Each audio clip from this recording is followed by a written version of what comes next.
and gentlemen, I'm still here with David Beckham. Someone else has a book out at the moment. Really? Mm-hmm.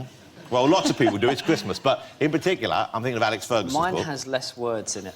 and more pictures. You know that person who got you to read that Agassi chapter? Yeah. Get him to show you a couple of chapters in Ferguson's book. Let me ask you that. Maybe it'll be on my Christmas list. I don't think it'll be on your list, will it? No. Maybe. Maybe. Look, it's his view of events. Yeah. Everyone has different views. You must be aware of what he said in the book about you and about the time you spent there together. I'm not going to sit here and criticise the manager because obviously he was the one that gave me my start in my career. He was the one that gave me the opportunity to play for Manchester United, and it was my dream. It was my dream to play for Manchester United. But it must have been... It must have got to the point where it was... Unbearable is the wrong word, perhaps, but more and more difficult for you to carry on playing for that team with the relationship that the two of you had. I think, you know, during that season there were certain things happened. I think the manager left me out of some big games, and you know, there were rumours that Real Madrid were coming in for me and Barcelona were coming in for me, and I didn't want to leave. I never ever wanted to leave Manchester United. I never spoke to any other club up until the moment when I phoned Peter Kenyon, who was with Manchester United at the time, and my friend phoned me when I was on holiday. He said, you know, United have just sold you. I was like, it's impossible. It's, you know, I've just signed a new contract about a year ago, and it was for 4 years. So I flew back to London. I phoned Peter Kenyon. I said, can I speak to the manager? And he said, no, he doesn't want to talk to you. And I said, can this be resolved? I don't want to leave. And he said, no, it's done. And at that point, that's when I contacted Real Madrid, or they was well aware of the situation at the time. What do you think of the way Sir Alex Ferguson dealt with that ending of your relationship, that end part of your career at Manchester United? Yeah, I think going back to like the boot incident and a few other incidents throughout my career with the manager, I always had an amazing relationship with him. You know, unfortunately, there were certain parts of, you know, the time that I was at Manchester United that were unbelievably well documented, and that was what blew it up a little bit more than actually what it was. But I always had a very good relationship with him. But I was young. You know, I was 21, 22 years old. And when you're that age, you make mistakes. You say things that you don't mean. You say things that that you regret. And there are certain things over the years that I look back on and think, you know, I shouldn't have done it, but I was young, and you know, these things happen. But I think the way I left Manchester United made me sad because I'd grown up there. You know, it was my life. You know, I never ever wanted to leave the club. So the fact that the manager wouldn't talk to me, and it was very kind of dismissive, and it made me sad. And for over 2 years, I couldn't bring myself to watch Manchester United, listen to anything that they were doing, how they were getting on. It was too painful to actually, you know, even go into. You know, have you resolved this? Have you spoken to him since? Since his book, no. But since you left? But since I left, yeah, I've come across him a few times, and you know, it's been more than fine. You know, and I think you know, he's a manager that, you know, he's very strong, he's very strict, and that's why he's had the success that he's had over the years. And I feel unbelievably lucky to have played under him for the amount of time that I have. You know, people have talked about that, you know, the class of 92, which the DVD's just out, by the way, as well. Well, the DVD, we should definitely talk about that, because there's some great stuff in that, some revelations in there. How would you sum up Class of 92, the DVD, which is out now? Well, obviously, what it's about is living in Manchester and being in Manchester in the 90s. It's more than just about us six, you know, it's being around, you know, the Hacienda, not that I went very often, but being around the Hacienda, Oasis, Stone Roses, you know, living in Manchester at that time, it was such a great time. And probably the most exciting city in the UK to live in that decade. It really was. It really was. And, you know, I was very lucky to have grown up there at that time. But, you know, the DVD, you know, it's about the six lads growing up together from very normal backgrounds and becoming as successful as we was. We wasn't just teammates, we were best friends off the field as well. Yeah, that's a class of '92. It's out on DVD. I would have thought you've got used to... I mean, it's saying your retirement is not because you're not in retirement, but you've retired from the sport. But you've got lots of things to fill your time with, I guess. The children, primarily. Victoria has had... What an incredible success story she's had. Of all the Spice Girls, she's gone on to the biggest success outside. Obviously, an area which always she loved, she was one to...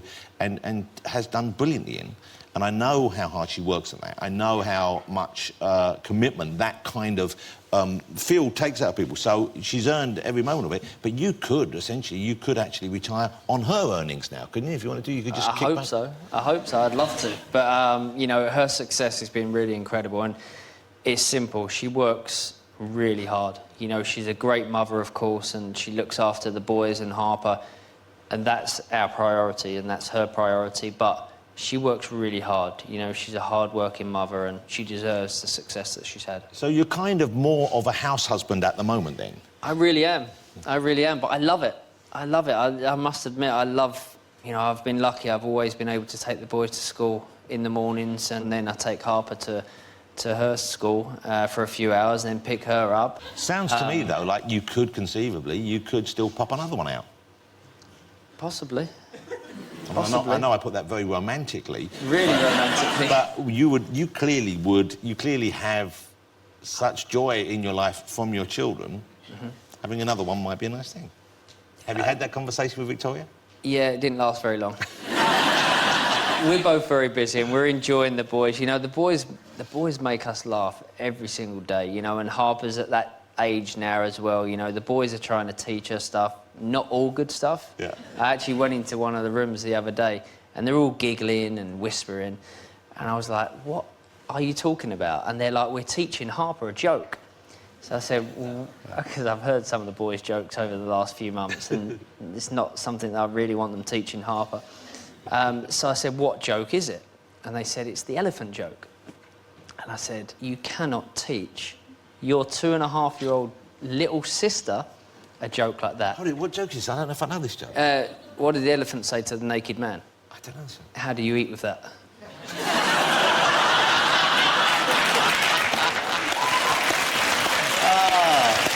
Oh, no, poor little Harper. But thankfully, she doesn't know the whole Well, she joke. won't understand it, anyway. And she won't understand it. Yeah. Oh, but I can see why the boys would think that was the funniest thing ever. Oh, the boys love it. The boys love jokes. So things are good for you right now, then? I mean, this seems to be, for a period in your career that could have been a tricky one and a difficult one, I mean, it's been, you know, you've got through it pretty comfortably.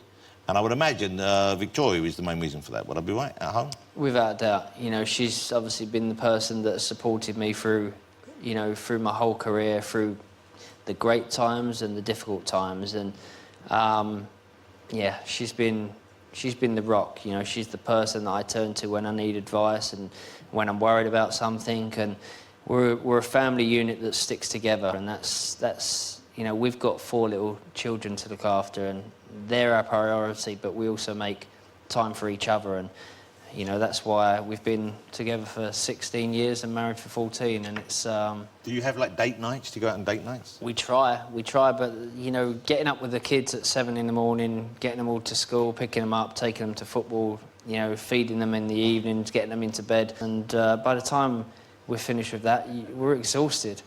So we kind of just get in bed and watch TV, and that's our time to really... That's our time to talk. Victoria's mum's here. Come on, look. My mum, Victoria's mum, come on. I still try and talk at least once a week with my wife. Once? I'm 53. Give me a chance. I need 5 days to get over it. It's great to have you here. It's great to see you. It's great to have you back in the UK. Ladies and gentlemen, join me in saying thanks to the wonderful David Beckham. Oh, one thing I need to ask you. There's one more thing. Oh, there's one thing I want to ask David before we move on to our music is, at the end of that early goal montage you showed earlier on, he said, David Beckham, he scored the goal, he's put us through the World Cup. Someone please give this man a knighthood. Now, We haven't heard the announcement of the honours this year.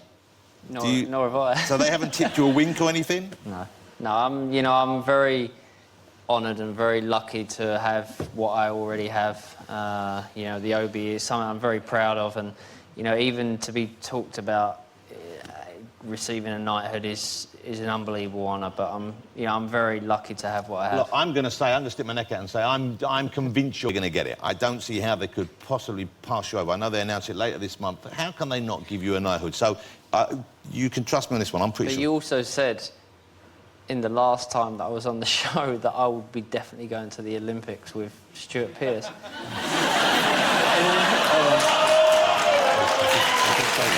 did say that, didn't I?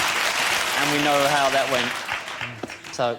Shall I keep my mouth shut, do you think? It's too late. Ladies and gentlemen, David Beckham! Great, that was a great finish.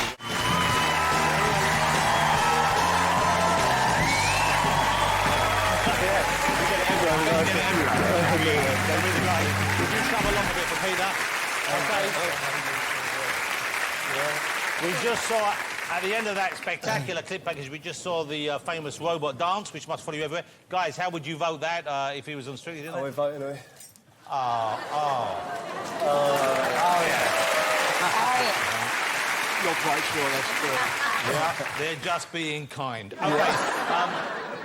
Obviously, we've been talking about Strictly. Abby was on Strictly back in 2013, did amazingly well. She won. Great performance. I'm lovely to see her doing that. Were you, knowing in advance that sometimes when people are going, things happen, as we've been discussing, were you concerned? Were you worried? Did you have a chat as couples about that? Well, you know what I'm saying? I do. I do know. And, yeah, I was apprehensive. And I remember going to the show when the dancers are picked for the celebrities, and I was like, don't get the handsome one. and then Aliash came out.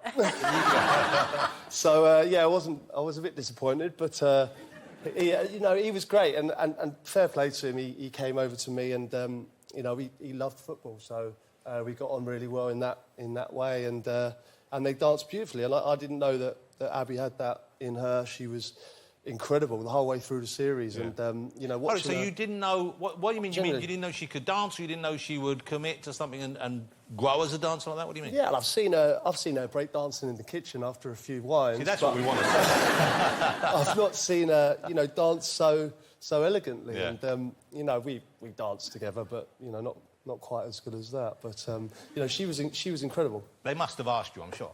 They must have asked you if you do the show. Well, I still play football. One day I'm sure I'll give it a go. But I think I'll be the token one that everyone laughs at and then votes off after week 3. Wow. Your book is out. Peter has a book out. It's a great read, even if you're not necessarily a crazy football fan. Peter Crouch, How to Be a Footballer. It's also been a very successful podcast for you as well, courtesy of the BBC. It's interesting because so much has changed since you, this is what I got from reading your book, is so much has changed since you entered the sport over the years. So much has changed in what goes on backstage. When I say backstage, I obviously don't know a lot about football. I mean, you know what I mean? In the dressing room.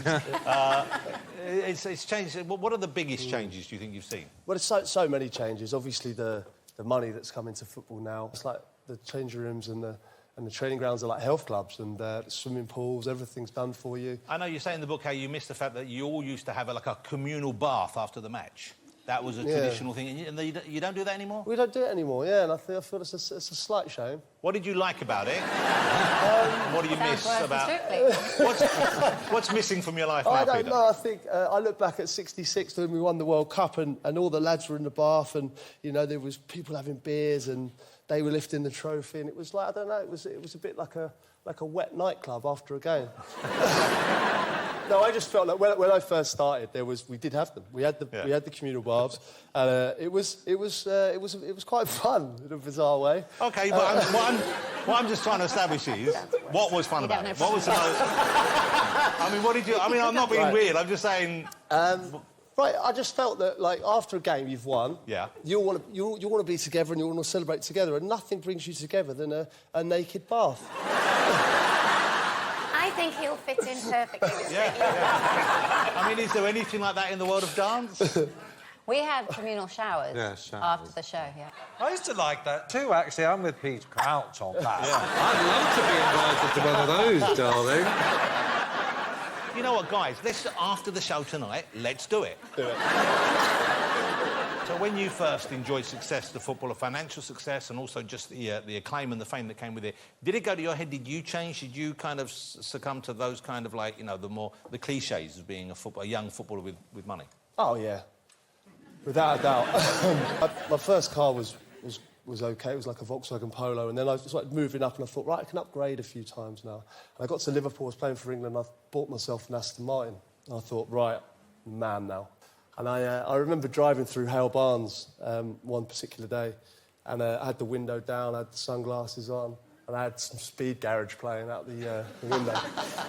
And anyway, I was bopping along, and I thought, here, I'm seriously cool. You were right, yeah. I pull up next to Roy Keane, of all people. And I looked at Roy Keane, and he looked at me, and I just had a realisation that I'm being a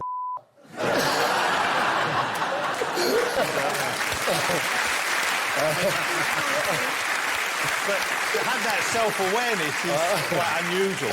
And I looked at myself for a little bit, and he got off about 3-4 seconds ago, and I looked at myself in the mirror and thought, oh no. And the next day I inquired about selling the car, and I took a big hit on it, and I've never bought it. Well, it's a good thing, probably. At home, is Abby a big football fan? Does she follow the matches? Is she keen? No interest whatsoever. Wow. I've been in charge of the music in the dressing room quite a bit, and obviously the phones these days are the music, so I put my phone on the dock in the speaker. So this is just before a game, Just before a game, so we're playing music before the game, you know, getting ourselves up for it. And then the music will stop, and I'm like, what's going on? Anyway, so the lads are telling me that my missus is ringing, so Abby's ringing my phone. It's about 5 to 3 on a Saturday, and she's calling me and leaving text messages asking where I am.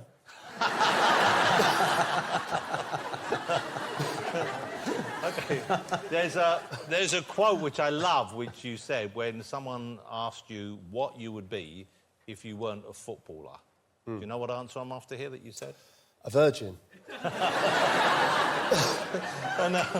Now, probably not entirely true. Well, I don't think so. I think I'd like to think I'd have a couple of options. Yeah. But it is interesting, because what you're saying really is, obviously, there's a glamour, and being a footballer, you know, you would be attractive to people because of that.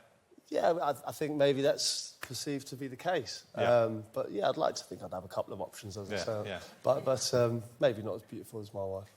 Because sometimes people point out and say, well, you know, she is a very beautiful woman, and you're quite an attractive man. And people have pointed out, I mean, people have, which seems mean to me, but they have expressed surprise that you're together. You did once, I remember. Did I? Yeah. No, did I? Yeah. What did I say?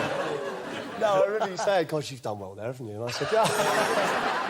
No, I remember playing a charity game, and it was a UNICEF game that David Beckham had organised. And I was playing there, and Prince Harry came in, and I was just expecting the formal handshake. And he said, Crouchy. And I said, yeah. And he said, how did you bag Abby? And I was so taken... I had so many things that I wanted to say that I didn't say. And then he walked off. There was a story going around. Tell me what the story was about Crouchy's having his nachos. This was a phrase which you encountered quite a lot, I believe. Yeah, something so bizarre that everywhere I went for a while, people were saying to me, are you having your nachos? Do you love your nachos? And it got to a stage where I read about it in the paper, it was on a few websites, and then someone started tweeting me, a group called Crouchy's Having His Nachos. And didn't someone have it made into a T-shirt? T-shirts, you know, everywhere I went, this nacho story was following me around, so I got to the bottom of it. And the story went like this, that apparently I was in the cinema, someone had recognised me, and there was a queue for the popcorn and... For the concessions, for the candies and the... Yeah. So this is... By the way, this is how the story went. This is not how it actually went. Yeah. But I was at the back of the queue, and I thought, not having this. Went right to the front of the queue. I said nachos. And obviously the fella's got, Peter Crouch, yeah, made the nachos. Everyone's fuming behind me. Anyway, so as I've got the nachos, I'm dipping it in and eating the nachos while the queue's Still at the front of the queue? Still at the front of the queue. And as I was eating them, I was saying, Crouchy's having his nachos. But that didn't happen, but... One, I wouldn't refer to myself in the third person. Two, I do like nachos, I do, and I'm partial to them at the cinema, but I wouldn't have pushed in. You wouldn't push in? I don't think so, and... Hold on. Hold on, you're not certain, though, are you? I can see. I don't think I would have. No, I mean, maybe Crouchy did have his nachos. But every day, not a day goes past where I don't get one tweet saying, "Are you having your nachos?" You know, I believe because of your height, you get asked the same thing when people come up to you. A lot of people ask you the same questions, is that right? Yeah, I get the same questions pretty much every day. It's, what are the most annoying ones? Well, if you're going to ask, I carry cards.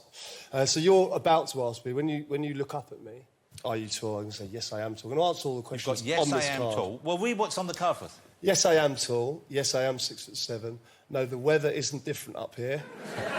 No, I don't play basketball. I'm so glad we had this conversation. That's the real deal. That's amazing. I'm going to hold on to that. But you know, earlier on we were talking about the tallest man in Britain. Yes. And his name's Paul, and he has cards he gives out as well. And we have him here this evening, so I'd like you to welcome Paul Sturgis. Paul, if you'd like to come out, this would be a nice view to be looking at. Paul, how you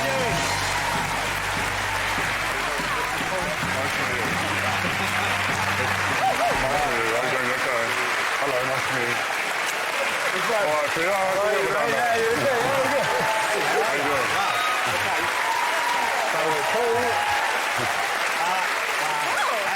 Paul, I believe you have a card that you give out. Card, yeah. You've got a card for Peter here. Would you read that out for us, please, Peter? Yes, I'm 7'7". Yeah. Yes, I am significantly taller than Peter Crouch. Yes, the weather is different up here. Yes, you do play basketball. Yeah. Yes, I do have a suit that finally fits me. Yeah. Paul Sturgis, ladies and gentlemen. Paul, thank you for joining us. Thank you, Paul. You can keep that.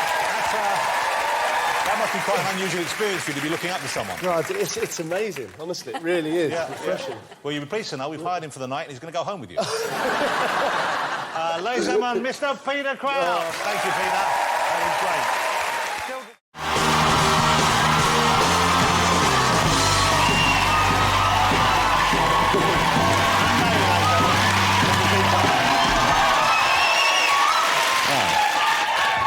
Well, that was a lovely and very warm welcome, as I hope you...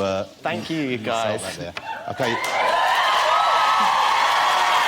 I think there's a lot of warmth, a lot of love in the room. Well, let's deal with this, the big revelation this week. Yes. Who would have thought it, ladies and gentlemen? Splash has a second series. Who knew? I know. It's crazy, I know. What a thing to have to announce. I know. We're going to talk about this a bit first, before we talk about other issues, because let's talk about this. So let's get the TV stuff out of the way, ladies. Yes. Because there is another series of Splash after Christmas. The last one was a huge success. Were you surprised at how popular it was? Well, I mean, it started off a little bit shaky. People had mixed opinions about it, but I had so much fun. And if someone was to tell me, like, 10 years ago, when I started diving, there was going to be a Saturday night TV show about diving, I'd have been like, yeah, right. But, I mean, it kind of took off. The ratings kind of spoke for themselves, and it got more and more. So, yeah, it was great. And we have to announce, I know you can't say which celebrities are taking part in this series, but I believe there's someone close to my life involved in it. Yes, I believe your brother is taking part. My brother Paul is going to be... and you've worked with...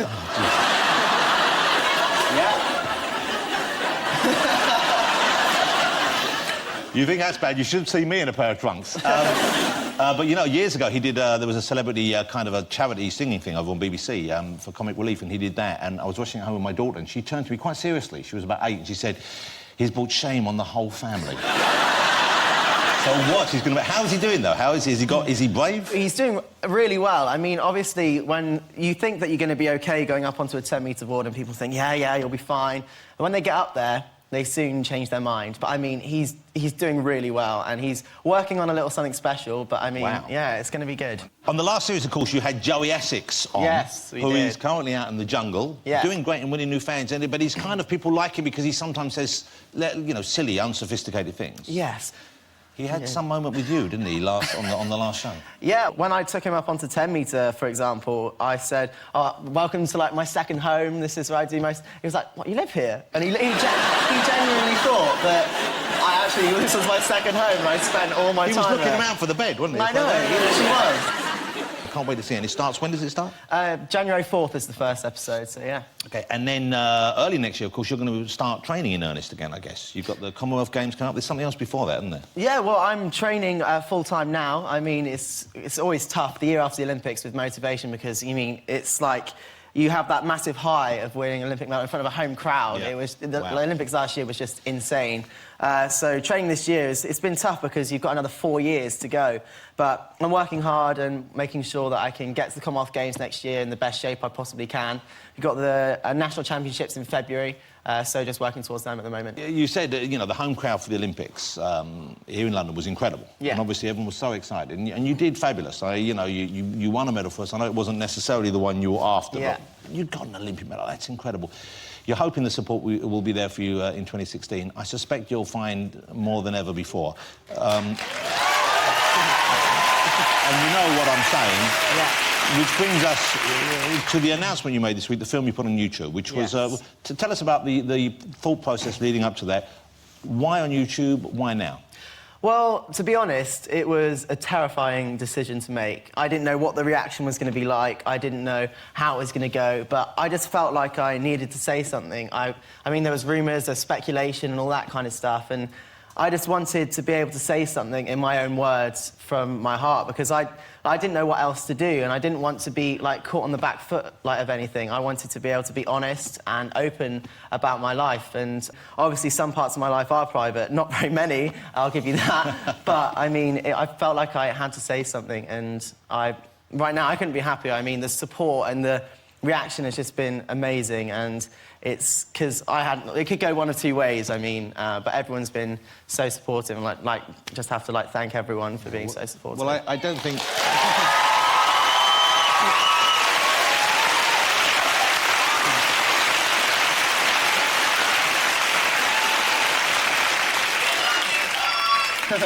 Love you too. I don't think there was anyone whose opinion you would respect who didn't see what you were talking about and the way in which you did that without feeling just nothing but warmth and support for you, and admiring your honesty as well. To an extent, I suppose, you were cornered into it, though, were you not, in that the papers were speculating and they were asking you questions, and that when you tried to be kind of not vague so much but not specific about it, yeah. and of course you have every right to be private about it, that could have been interpreted as you being ashamed or you lying, and I guess you had to make sure that wasn't the case. Yeah, exactly. I was... Because people always say, well, why did, you have a girlfriend last year? And I was like, well, because I had a girlfriend last year, and it wasn't until spring this year, like I say in the video, it kind of came upon me. I was like, OK, wow, I didn't expect it, and it happened, and I was just like, OK, everything just kind of clicked, everything felt right. He really does make me feel safe, happy, and to be honest, right now I couldn't be happier. You said you were surprised. In the film, you said you were surprised. Were you surprised by the fact that this was a guy you were falling for, or were you surprised by the depth of the feeling or the strength of the feeling you felt? What was it that surprised you? It was the fact that I was falling for a guy, and it happened so quickly. I mean, I thought I'd really liked someone before, but I'd never felt the feeling of love, and it happened, and I was just, completely overwhelmed by it, to the point where I can't get him out of my head all the time, and I know, it's going to sound really soft, but it's true, and I've never had it before where, I love someone and they love me just as much as I love them, because I'm used to, believe it or not, I'm always used to rejection when it comes to girls and dates. Honestly, seriously. Now I don't know if I believe you anymore. No, it's serious, honestly. But, yeah, I've never been in a position before where I felt so happy and, yeah, in love. So this is really the first time you've fallen in love? Yeah, this definitely is the first. I mean, I thought I'd felt feelings like it before, but, I mean, this kind of way surpasses all of it, and it's, yeah, crazy. Nothing compares. Nothing compares. Wow, isn't that lovely, ladies and gentlemen?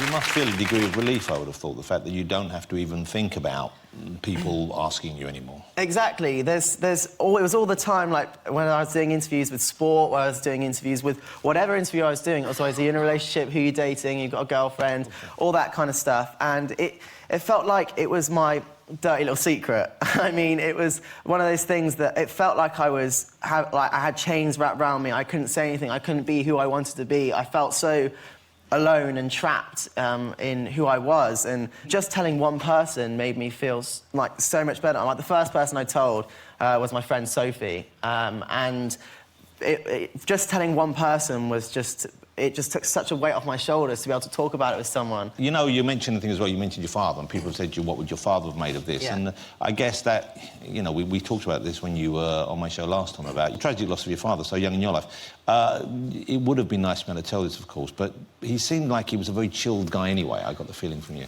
I mean, my dad was always a joker, without a doubt. It's quite funny. All my family on my dad's side, they're kind of like the practical joking type, and I mean, they've got banter. As soon as literally, the first thing, when I went into my Uncle Jamie's house, I walked in, and the first thing he said to me, so would you like a cup of tea? So I was like, yeah, sure, let's have a cup of tea. He was like, how'd you take it? And I was like... So he hadn't seen the clip? No. And this was the day before, because I had to tell everyone on the Sunday before I recorded the clip, and I was just like, OK, wow, OK, now I'm going to have to go and say something. But my family have always got that sense of humour, and they're all so supportive of me, and I couldn't ask for anything more. I mean, the incredible thing is, it's very unusual for someone who is a sports person in the prime of their career to have the courage to come out. I mean, normally, you know, there are people, and this is not me in any way being kind of dismissive of them or trying to undermine them, but at the same time, it's normally near the end of their career that people say, OK, by the way, I need to say this about myself as well. Yeah. But for you to say it at the very beginning, really, or the early stage of your career, I think that's what's impressive. Like I say in the video, I've always wanted to be honest about everything. I mean, I may have been vague because I wasn't necessarily comfortable, like, talking about that kind of stuff. I guess you weren't necessarily certain. Exactly. Yeah. Like, when you're growing up, you may always have those kind of thoughts, but you think, no, it can't be right. I felt like there was something wrong with me. I didn't know other people out there felt that way. I didn't know it was something that people, like, do. I just literally thought, I felt so alone, and I felt so...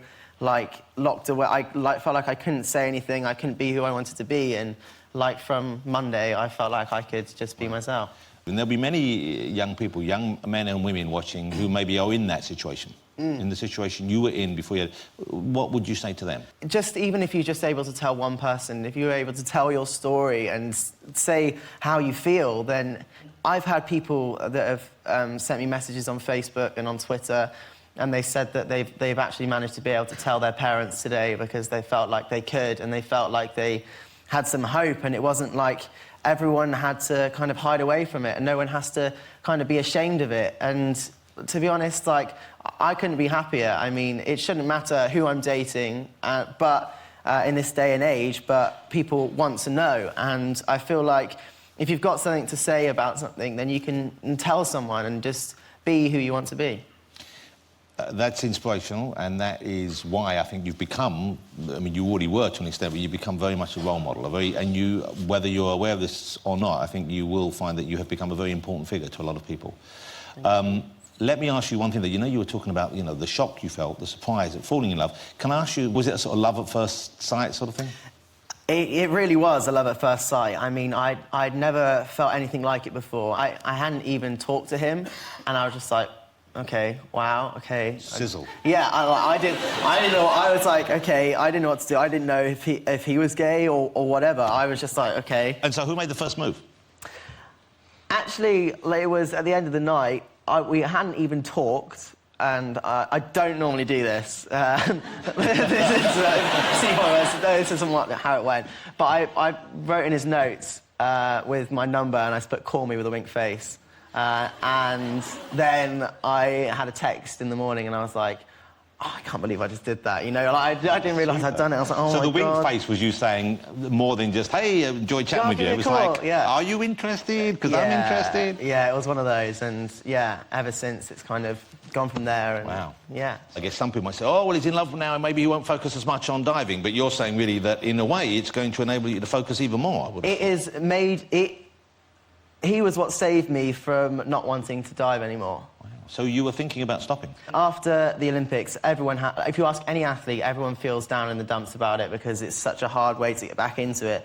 But meeting someone, he just gave that extra motivation and made me think there's like, yeah, and he just made me work so hard and just like, it was, yeah, he's just exactly what I need. I think we've all just fallen in love with him, to be honest with you.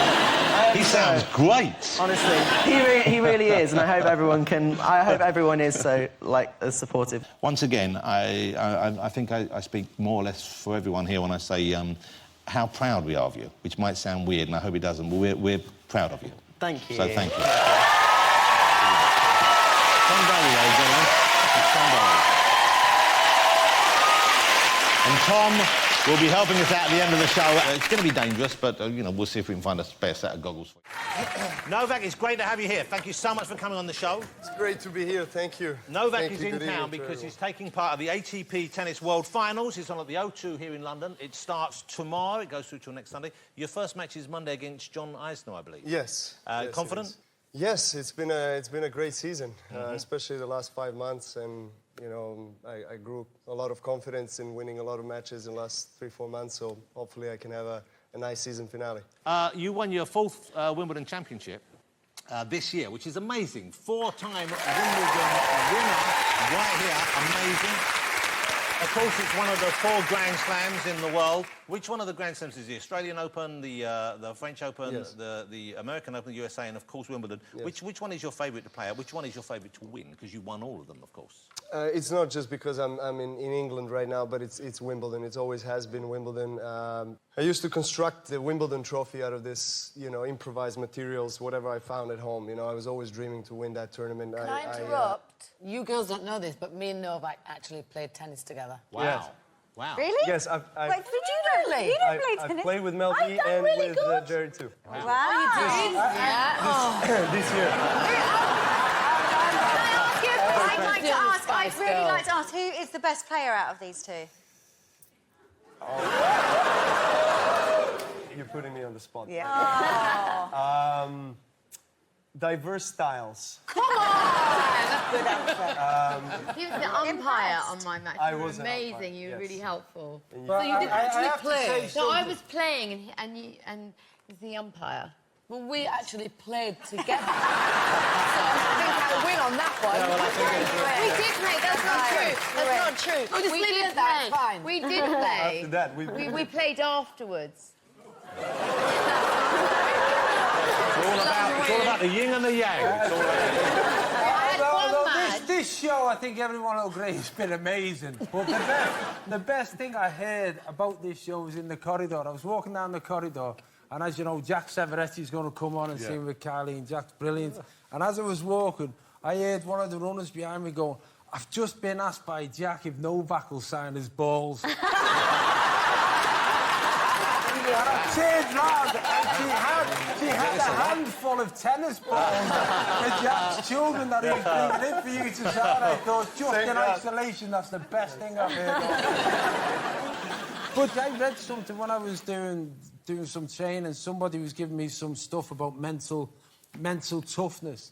And I read a report a sports psychologist did saying that tennis is the hardest sport because it's the one sport where someone keeps telling you on every point whether you're doing well or doing badly. So the mental ability to be losing and then everyone, you get beat. Yeah. You get beat. You still Well, you get beat. But it must be even harder when you get to those final points where you know if I can win this and win the next one and keep my opponent at bay, then I've won the trophy. I mean, I imagine it must be pretty tough when you get into those final points to try and treat them like every other point. I mean, tennis, as many other sports, are, you know, representing this kind of challenges in life that we all, you know, whether we're athletes or not, we're kind of faced with. So I think being individual, being by yourself on the court, but, you know, never feeling really alone, I think is the key as well. Because you can always turn around and you can see that there are people that are supporting you. Well. Yeah. Why don't you wear a wedding ring if you're married?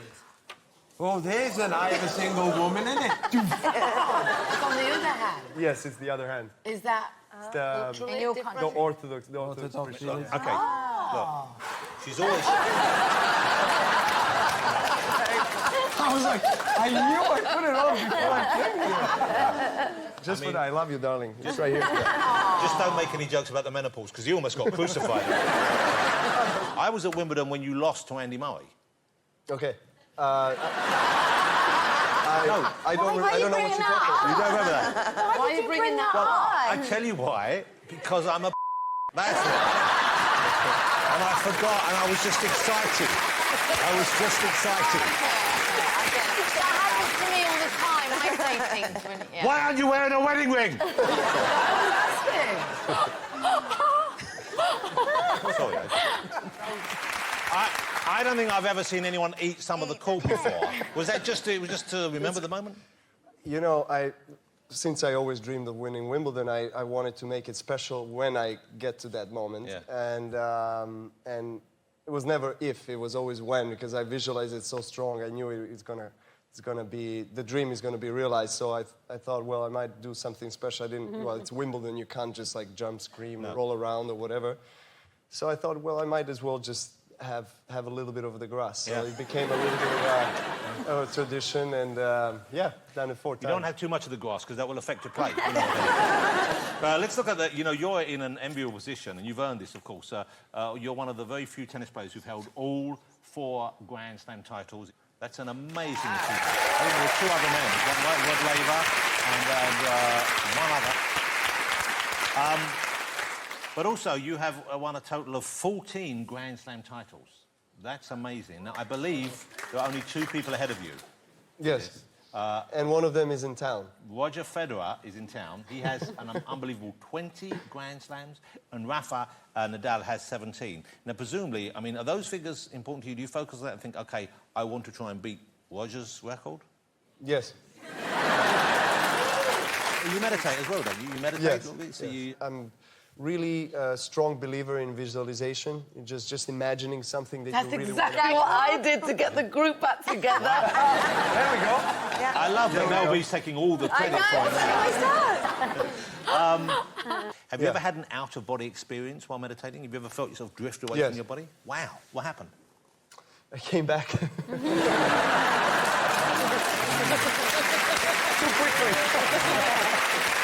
I have to practice more. So, but you could you see your body from the outside? Was it one of those ones? Yeah, yes, it happens several I do times. that all the time too. Yeah. That's called getting drunk, Mel. Come on. No, but it's. I think it's training. I mean, it's just. I had once this kind of experience on the court. That was the longest tennis match that I was ever part of. I was playing against Nadal in the finals of Australian Open in 2012. We played 5 hours 53 minutes. I think we ended up at around 2 a.m. I remember it was a grueling match, and after the 4th hour, getting into the 5th set, actually we both, we were running on very low reserves. And in just one instant, I started to feel like there is some kind of a higher other force that is, starting to help me to finish the match. I don't know. It's hard to explain that with words, so it was quite a unique experience. Wow. And you went on to win, of course. Yes, I went on to win. That's amazing. Yeah. You didn't tell Rafa your secret afterwards? Not really, yeah. I don't know what, I know what happened, but I don't know how it happened. Yeah. Who's your favourite? Spice Girl or tennis player? Who's your favourite tennis player? Is it... Well, right now it's myself. Novak, I'm thrilled you came on the show. I've been a fan of yours for the longest time, and I'm sure we have many tennis fans in this evening, but to see someone play at your level, and the level of focus you bring to it is just amazing. You're an incredible player. It's an honour to have you here, and I know we've all enjoyed spending time. Novak Djokovic, ladies and gentlemen. Amazing. Let me ask you, Novak, which of us showed the most promise out there, do you think? Kylie. Kylie. I just need to thank all my guests tonight. Novak Djokovic, ladies and gentlemen.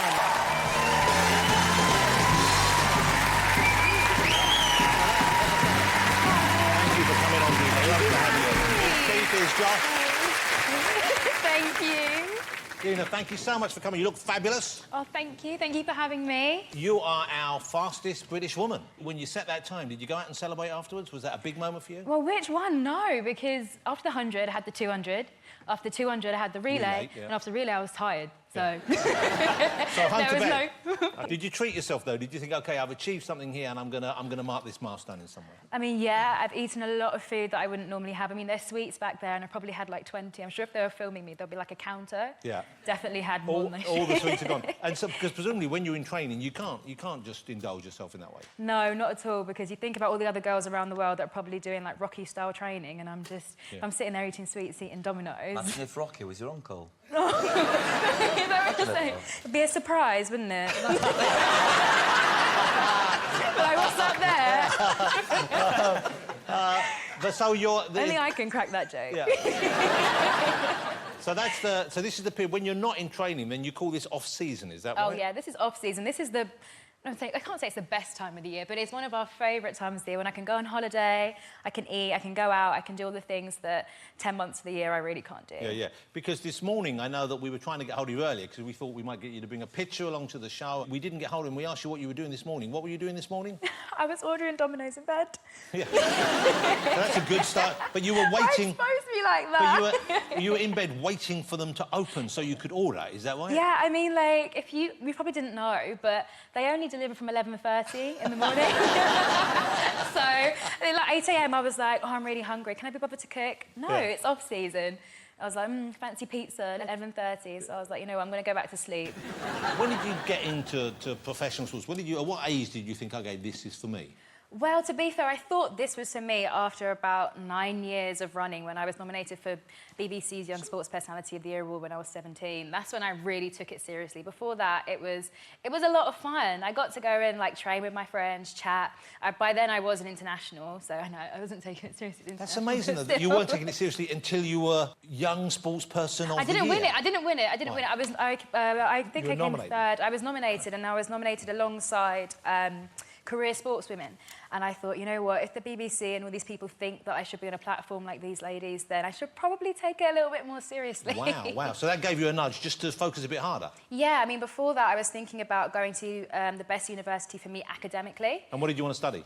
History. I studied history, yeah. So after that, I kind of did a complete role reversal and I put my athletics first and I stayed in London, but I got to go to King's, so it was good. So you got your BA in history, yeah? Yeah, I did, last year. Stress. Done now. But yeah. So you were doing that while you were running as well? That's amazing. That's amazing. Thank you, yeah. And what about your mum and dad? Because you've only recently moved out and you were an only child, aren't you? I'm an only child, yeah. So that's a terrible thing to do to your parents, Dina. I know, I felt really mean, but then I got some more space and I was like, oh.